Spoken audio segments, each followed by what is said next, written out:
jusqu'à ses 91 ans et ce 13 septembre 2022, Jean-Luc Godard a œuvré toute sa vie pour le cinéma, et plus largement pour l'image. Un travail d'homme passionné dans lequel plusieurs femmes ont laissé leur empreinte.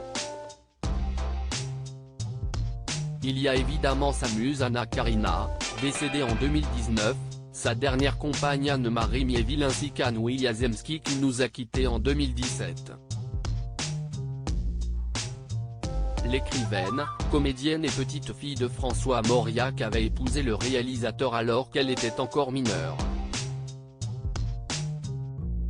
Dans son livre Une année studieuse, elle était revenue sur ce moment particulier de leur vie et l'OP en avait publié un extrait. Encore au lycée, Anne Wiazemski a joué dans un film de Robert Bresson, Au hasard Balthazar.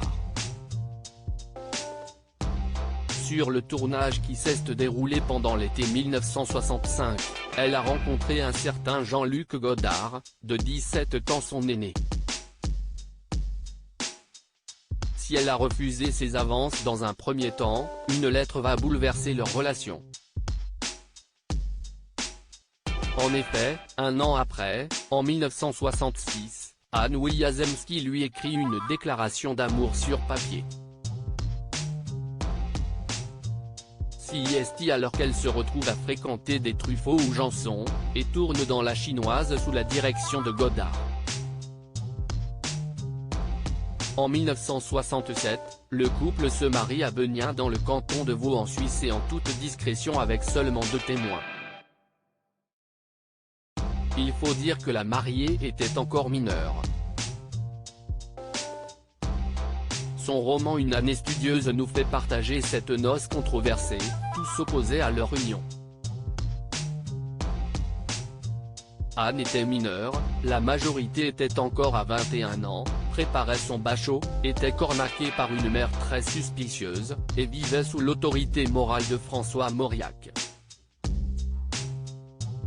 Quant à son amant, il avait tout pour déplaire à une famille bourgeoise et célèbre, il était de 17 ans son aîné, venait de divorcer d'Anna Karina, en piquait pour Marina Vladi, avait la particularité d'être un protestant suisse d'obédience maoïste et réalisait des films peu académiques.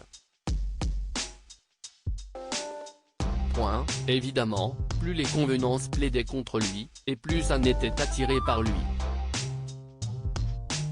Un couple, trop bouillonnant qui prend fin quelques années plus tard. Durant l'été 1969, Anne Wiazemski voit arriver son mari sur le tournage de Porcherie réalisé par Pier Paolo Pasolini. Leurs retrouvailles sont difficiles, peut-être parce que Godard est en pleine mutation, avec les événements de mai 1968 qui l'écartent du cinéma d'avant, voire de lui-même. Selon des écrits de Bernard Pivot, il aurait même fait une tentative de suicide. 1970 sera l'année de leur divorce. Michel Hazanavicius avait porté à l'écran leur relation dans Le Redoutable, avec Louis Garrel et Stacy Martin dans les premiers rôles.